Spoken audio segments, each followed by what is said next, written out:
In this course on defining workplace and coworker connections, you'll learn how to build connections with others by understanding the basic needs of interpersonal relationships.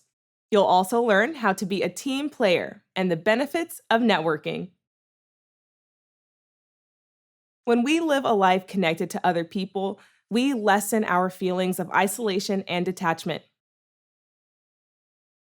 After periods of separation, many people grow to appreciate the importance of connecting with others as a necessary part of our social and emotional well being. American psychologist Abraham Maslow's hierarchy of needs defines interpersonal relationships as a social and psychological need and places them above more basic needs such as food, shelter, and safety. In this model, building connections with others can be viewed as essential to our self development. There are many ways to define a connection. When building relationships with others, we can think of a connection as one person sharing a social connection with another, possibly through marriage, friendship, or common interests.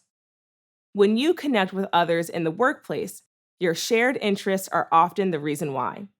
But just starting out, the only thing you know you have in common is that you all work together. But how do you build off that? Although working at the same job can be a starting point for connecting, if you just stop there, it may feel to others like a superficial or surface level connection. Superficial associations can come off as shallow, indicating a lack of genuine interest on your part. By refusing to go past a certain point in your interactions with others, you may cause them to take up a similar attitude, turning what should have been a genuine connection into unnecessary distance. Have you ever worked with someone but never knew their name? Some companies may have a large number of employees, making it hard to keep track of everyone. But even so, if you saw this person regularly, probably worked in the same department with them, and still did not know their name, your connection would be considered superficial and shallow. This doesn't mean you have to make it your mission to memorize the names of everyone you work with. It's not inherently wrong to not remember a colleague's name, but hopefully you are still polite and acknowledge them when you are in their presence. Be intentional about getting to know them beyond casual interactions. This is key to establishing social connections that last. The theory of relational intelligence describes the ability to develop and sustain trusting relationships with others through genuine connections. Building sustainable connections with coworkers requires you to be genuine, honest, and intentional. How can you put this into practice? Be yourself.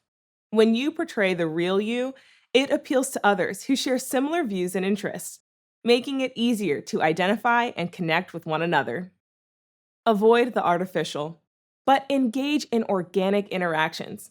Realistically, you will not connect with everyone on your job, so avoid forcing or faking it. Allow your connections with others to develop organically and let them naturally grow and strengthen over time.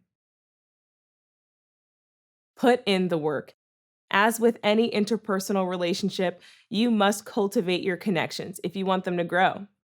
If you genuinely desire to connect with your coworkers, be intentional and put forth the effort needed to establish and sustain those bonds, sometimes even extending them beyond the workplace.